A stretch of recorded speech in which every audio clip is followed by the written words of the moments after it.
bavuluma sucuk aldığımı gösterirken sucuğun kilogramına kadar söylemiş. Başlıyorum, dalga geçmeyin benimle. Yeni başlıyorum. Çok olmadı gerçekten.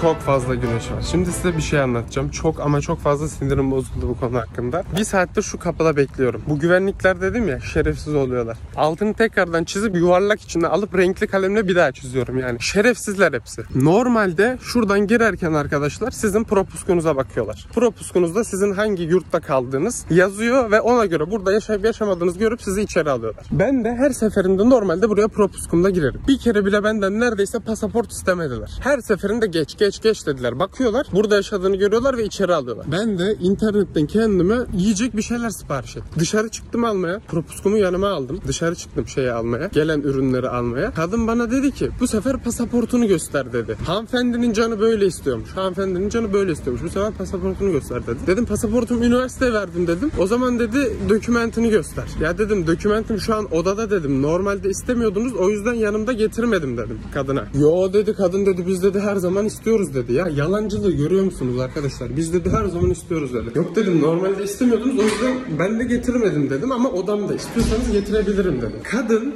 şerefsizlik yaptı. Beni orada yarım saat bekletti. O zaman söyleyin, ne yapmam gerekiyorsa söyleyin yapayım dedim. Graşaniye söyleyin yapayım o zaman dedim. O kadar çok sinirimi bozdular ki orada bir tane iyi bir adam vardı. Dedi ki bırakın çocuğu salın içeri dedi. Duydum, çocuğu içeri salın dedi. Gitsin getirsin dedi. Tam adam sözünü bitirmeden adama dedi ki evet içiyor, sen ne yapıyorsun dediler adama. Ben de dedim siz ne yapıyorsunuz dedim. O dedim iyi biri dedim. Siz asıl yani ne yaptığınızı sanıyorsunuz dedim. Sonra bana diyor eğer diyor bir tanıdığın varsa tanıdığını ara dedim. Yok dedim, tanıdığım falan yok dedim. Sinirimi aşırı bozdular. Şimdi pasaportumun kopyasını almaya gidiyorum odaya. Onu göstereceğim hanımefendiye. Ondan sonra içeri girebilecekmişim. Arkadaşlar böyle saçmalık olabilir mi gerçekten? Bakın böyle insanlar sırf var ya, diyecek hiçbir söz bulmuyorum. Kadın diyor ki o zaman bana bir tane arkadaş edin diyor. Yüzsüz odana gitsin alsın diyor. Dedim bulamaz onlar dedim. O zaman ne yapacağım dedim. Kadın bana diyor ki üniversiteye gideceksin diyor burada. Üniversiteden diyor bu odayı da çok güzel şey yapmışlar. Kapıyı açık bırakmışlar. İçeride halı sermişler tüm odaya. Neyse yumuşamaya başladım. O zaman diyor üniversiteye gideceksin diyor. Yurda giriş izni alacaksın diyor. O yurda giriş izniyle içeri gireceksin diyor. Yani gerizekalı, sanki orada pasaport istemeyecekler. Mal. Neyse arkadaşlar odama geldim şimdi. Şu pasaportumu alayım da kadına bir götüreyim. Sırf var ya sırf. İnsanı uğraştırmak için böyle yapıyorlar ha.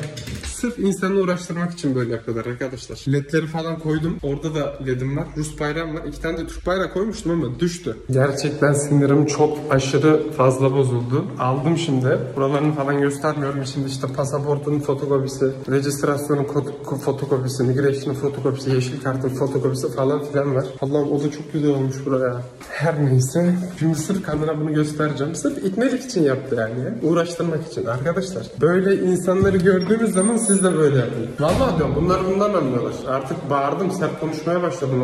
Etrafında yemin ediyorum 6-7 tane güvenlik vardı. Tek başıma orada fight atıyorum yani. Millet geliyor arkadan propuskunu gösteriyor sadece. Bu kart var arkadaşlar. Kart normalde okulda başvuruyorsunuz. Bu 4-5 ay içinde veriyor. Ya dedim sizin kartınıza da şeyinize de şey yapacağım dedim. 6-7 tane güvenlik beni bekliyordu. Büyük ihtimal videoyla oraya girmem. Hayır da sen tiçiyor, sen ne yapıyorsun diye sorarlar bana ama büyük ihtimal şeyle giremem. Telefonla giremem ama çıkınca anlatırım ne söylemek istediğimi.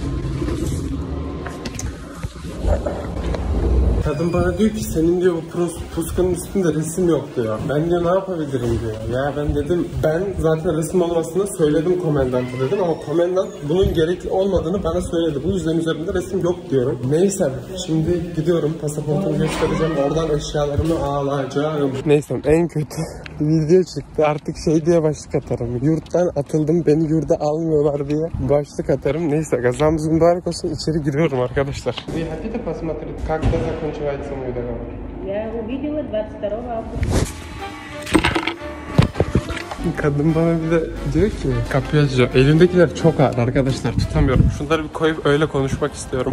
Hatta şurada konuşayım da şimdi gözlerine iyice batmayalım. Kadın bana diyor ki Dagavor'un diyor. Ben dedim sırf şey olsun diye. Eğer dedim bakmak istiyorsanız dedim. Bakın dedim işte Dagavor'um anlaşmam hangi tarihte bitiyor. Bir daha bakın dedim. Kadın dedi ki zaten baktım dedi. 22'sinde bitiyor dedi. Öyle miymiş falan dedim ben de. Sonra çıkarken diğer kadın bu sefer bana diyor ki ayın 22'sinde diyor şeyi yapmanız lazım diyor. Dagavor'unuzu yeniletmeniz lazım diyor. Ya neyse arkadaşlar odama geçiyorum. Ya bak bir şu arkamdaki çocuğa bakın. Nasıl yardımcı oldu. Elimdekiler çok fazla olduğu için bir de şeyi gevşemiş yani. Şeyi çok uzamış arkadaşlar. Poşeti hani tutarsınız da poşetin ucu çok uzar ya. Çok uzadığı için elimi kesiyordu. Onu bir düzelteyim diye poşetleri yere koydum. Ya çocuk geldi önümden kapıyı açtı ya. Bakın çok ciddiyim. Bu güvenliklerin, devlet dairelerinde çalışanların, o tür insanların hepsi %95'i diyeyim. Kötü konuşmak istemiyorum ama hani bir laf vardır ya. Allah yalan söylemek parayla olsa kredi çeker yine söylerim lafı var ya. Bak parayla olsa bunlar demeyeceğim bir şey. Madem arkadaşlar böyle bir videoya başladık o zaman videomuzun başlangıcı olsun. Ben de size aldığım şeyleri göstereyim. Kamerayı nereye koyayım derken nereye koyacağımı buldum. Bence gayet güzel. Aldığım her şeyi gösterebilirim. Size aldığım ürünleri teker teker göstereceğim. Böyle yırtıyorum çünkü aşırı bir düğüm var. Demin söylediğim olay var ya. Şu şey bu kadar böyle olmuş. Tabii elimi keser. Bunun içinde ne kadar var. Ekmek aldım. Tost ekmeği. Tost peyniri almıştım. Ekmeğim bittiği için kullanamadım. Tost ekmeği aldım. Ondan sonra arkadaşlar muz aldım şöyle. Bunu ben internetten söylediğim için internette normalde çeşit oluyor. Videoya başlık buldum bak market videosu o da güzel oluyor. Çünkü bir nevi markete gitmiş oluyoruz. Bunu Yandex'ten satın alırken arkadaşlar çok olgunlaşmış, orta olgunlaşmış ve tam olgunlaşmış olarak satılıyor. Sadece olgunlaşmamış satıldığı için bunun tanesini 31 liraya aldım. Yani tanesi 16 liraya falan denk geliyor. Açtıklarımı şuraya koyayım ki karışmasın. Sonra arkadaşlar yoğurt aldım. Bunu ne kadar aldığımı şu an söylemek isterdim ama telefonumdan video çektiğim için söyleyemem. Yaklaşık 50 rubleye falan aldım. Çok güzel bir yoğurt. Diğerleri smetan oluyor. Smetanaları farklı bir tık yoğurttan. O yüzden bu güzel. O yüzden ondan aldım. Bunda tam yoğurt tadı var. Bir tane sakız aldım şöyle. Ağzımız tatlansın diye bir çikolata aldım. En ucuzu ve alınabilecek en mantıklısı bu arkadaşlar. 31 ruble. Şöyle göstereyim. 15-16 liraya denk geliyor. Ama ve helal sertifikası var. Bakın şurada göstereyim şöyle. Helal sertifikası var. Sonra ne aldım? Peynir aldım arkadaşlar. Bu da 180 ruble falandı. Çikolata aldım. Bu da çok ucuz bir cips ve güzel oluyor. Bunun mantarlısı da çok güzel oluyor. En ucuz alabileceğiniz Rusya'daki cips bu yani. Üstüne kalıbımı basarım. 31 ruble arkadaşlar. Normalde asla yapmam. Enerji içeceği asla ama asla almam ama dedim ki gece ders çalışırken bir enerji versin diye 2 tane enerji içeceği aldım. Denemelik arkadaşlar. Hiç yaptığım bir şey değil. Hatta Rusya'ya geldiğimden beri ilk defa aldığım şey diyebilirim. İlk enerji içeceği. Soğuk çay aldım. Sonra ne aldım? Buranın gazozunu aldım. Bu ne kadardı? Bu da 110 ruble falan. Bu arada enerji içecekleri de 80 rubleydi. Bir de su aldım. Bu suyu neden aldım? Çünkü şişem yok. Dedim bunun kapağı falan da büyük olur. Bundan su içerim diye bunu aldım. Bu çok şirin bir şey. Ne kadar aldım? Bunu 31 rubleye falan aldım. Bu da 32-33 rubleydi. Sonra bu güzel oluyor. Bu da çok ucuz. Bu da 30 küsur rulelerde bir şeydi arkadaşlar. Bir de içecek aldım. İçeceği çok aldım bu sefer. Neden çok aldım? Çünkü içiyorum arkadaşlar. Bir şey yerken yanında içiyorum. Bu arada aldıklarımı asla hiç bugün video falan da çekmeyecektim ben. Çok saçma bir alışveriş yaptım. Bunlara bakmayın. Normalde bu kadar şey almıyorum. Saçma bir alışveriş yapmıyorum. Bugüne has oldu bunlar. İki tane aldım hatta bundan. Bunlar arkadaşlar bacon cheese peyniriyle birlikte geliyor ve çok lezzetli ve fiyat performans ürünü diyebilirim. Şu 87 ruble herhalde. Yani zaten bir makarna alıyorsunuz arkadaşlar. Yarım kilo makarna. O da zaten tutuyor 50 ruble 60 ruble. Bir kere bunun çeşitleri var. Ben bunun etlisini almışım. Baktım domuzmuş arkadaşlar. Ya hiç et olduğunu farkına bile varmadım ben. Lan dedim bu domuzluymuş. Ben ne yapacağım bunu? Sonra bunun sosunu kullanmadım. Sadece makarnasını kullandım. Evet 2 tane bundan var arkadaşlar. Sonra domates aldım şöyle. Bu tatlı domates gibi bir şey. Yani alabileceğiniz en iyi domates bu olur arkadaşlar. 167 ruble falandı. 500 gram. Diğer domatesler çünkü ya ezilmiş geliyor ya tadı tuzu olmuyor ama bunun kokusu da oluyor. Çok güzel oluyor bu domates. O yüzden ondan aldım. Sonra ketçap aldım arkadaşlar. Neden ketçap aldım? Çünkü arada böyle tavuk nugget alıyorum. Tavuk nugget da tek başına gitmiyor. O yüzden ketçapla birlikte yemek istediğim için ketçap aldım. Sonra normalde tavuk alacaktım ben. Baktım tavuk yokmuş. Koskoca Yandex'te tavuk yok arkadaşlar. Ben de ne aldım? Gittim hindi aldım. Bu da yarım kilo hindi. İyi hatırlıyorum 357 rubleye aldım bunu. Sonra dedim ki bir pasta şey sosu yazayım yazayım dedim. Makarna sosu yazayım. Ne çıkacak dedim. Pesto sosu çıktı arkadaşlar. Barilla'nın pesto sosunu aldım. Bu pahalıydı. Bilmiyorum neden pahalı ama bunu şimdi yapmak istiyordum. Makarnayı hatta koyacaktım suyunu gitmeden. İyi ki koymamışım. Vallahi bir saat dışarıda kaldım. Pesto sosu aldım. Normalde makarnayı salçayla falan yeriz. Salça, peynir, yağ, tuz karıştırır o şekilde yerim ama makarnayı da çok fazla yapmam arkadaşlar açıkçası. Sonra bir ekmek daha aldım. O tost ekmeğiydi. Bu da normal ekmek. Bunu da işte peynir, zeytin falan. Zeytin yok da peynirle falan yerim. Sonra mantıklı olarak salça aldım. Salçam bitmişti arkadaşlar. Hiç vallahi burada hiç öyle bizim biber salçaları gibi salça yok. Çok tatlı salça arkadaşlar. Şöyle göstereyim. Tadına da bakacağım bakın.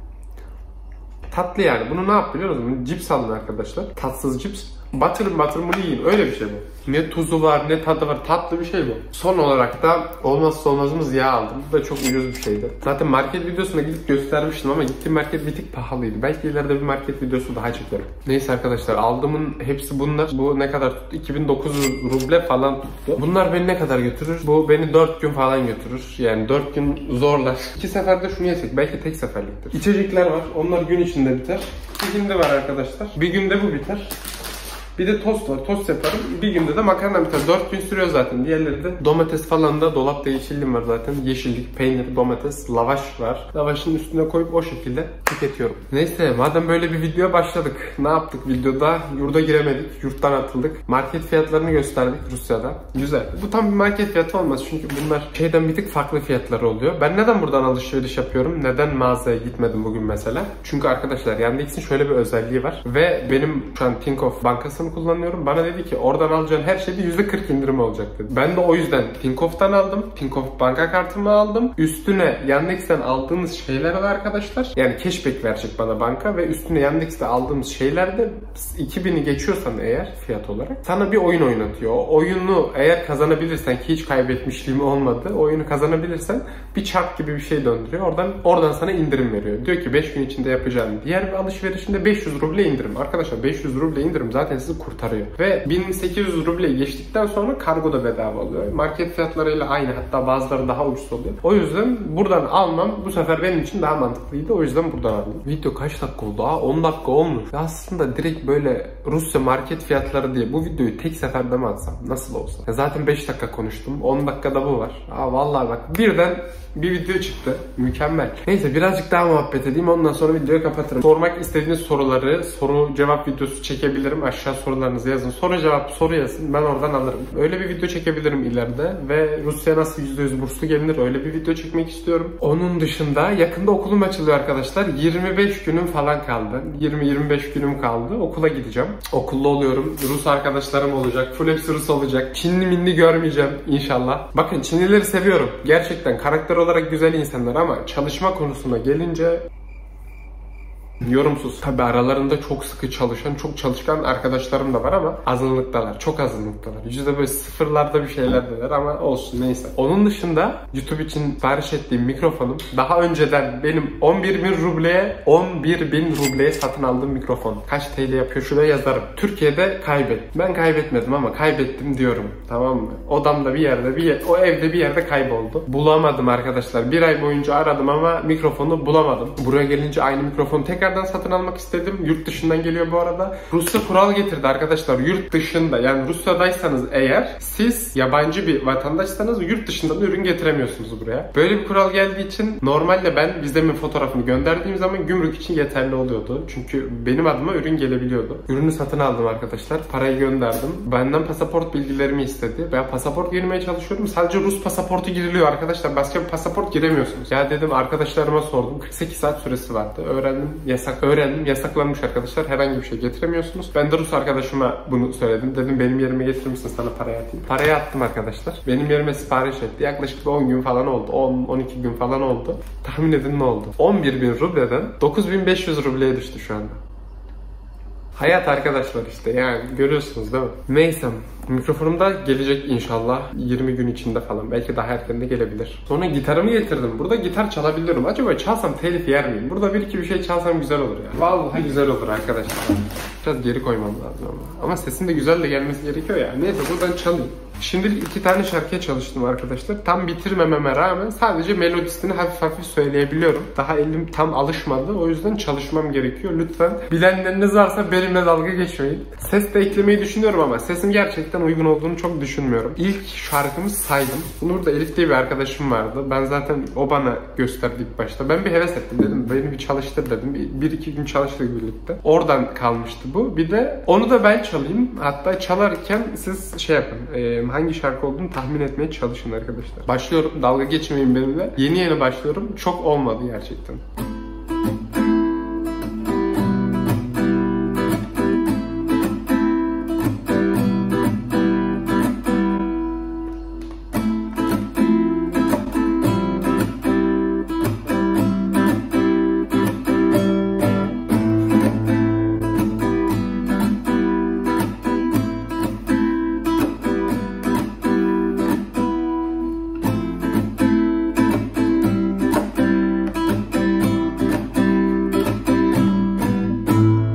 Evet, ilki bu. Yorumlara tahmin edin hangi şarkı olduğunu. İkincisi de zaten söyledim. Elim henüz alışmadı. Bu akorlar arası geçiş çok zor oluyor. Bir de bunun üstüne şarkı bindirmek gerçekten çok zor oluyor. Kafanız karışıyor yani.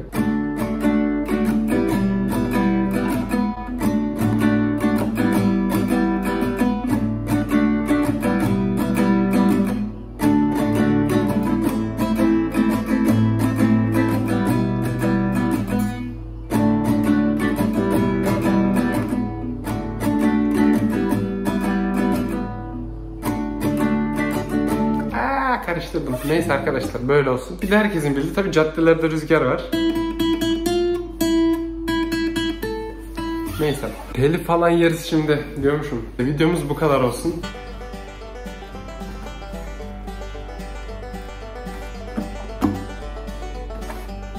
Arkadaşlar videonun başlığını ne yapsak ya? Valla sohbet muhabbet olsun. Videonun başlığını ne yapalım? Rusya market fiyatları. Rusya'daki yurdumdan atıldım. Rusya market fiyatları nasıl? Bence çok güzel bir başlık. Hatta bu videoyu önceden falan mı atsam acaba? Yarın çünkü bir video editlemem gerekiyor. Yarın video paylaşmam gerekiyor. Bu videoyu belki ilk baştan da atabilirim. Videoyu hiç kapatmak istemiyorum ama bu videoyu montajlarken diyeceğim ki ya Bekir sen gerizekalı mısın? Niye bu kadar uzatmışsın falan diyeceğim. Ve ayrıca bir tane arkadaş yazmış. Sen kanka demiş. Neden bu kadar çok salak saçma info veriyorsun demiş. Çok mantıklı buldum çocuğun yorumunu. Babam da dedi ki sen dedi bu kadar niye gereksiz info veriyorsun dedi. Bavuluma sucuk aldığımı gösterirken sucuğun kilogramına kadar söylemişim ya. Oğlum ne alaka dedi. Sen niye kilogramını söylüyorsun dedi yani falan. Neyse arkadaşlar videomu izlediğiniz için hepinize çok teşekkür ederim. Bir dahaki videoda görüşmek dileğiyle. Aşağı çekmemi istediğiniz videoları lütfen yazın. Hepsini okuyorum. Instagram hesabımı da şuraya bir yere koyarım. Videoyu izlediğiniz için hepinize çok teşekkür ederim. Bir dahaki videoda görüşmek dileğiyle. Hoşça kalın. Allah'a emanet olun. Bay bay.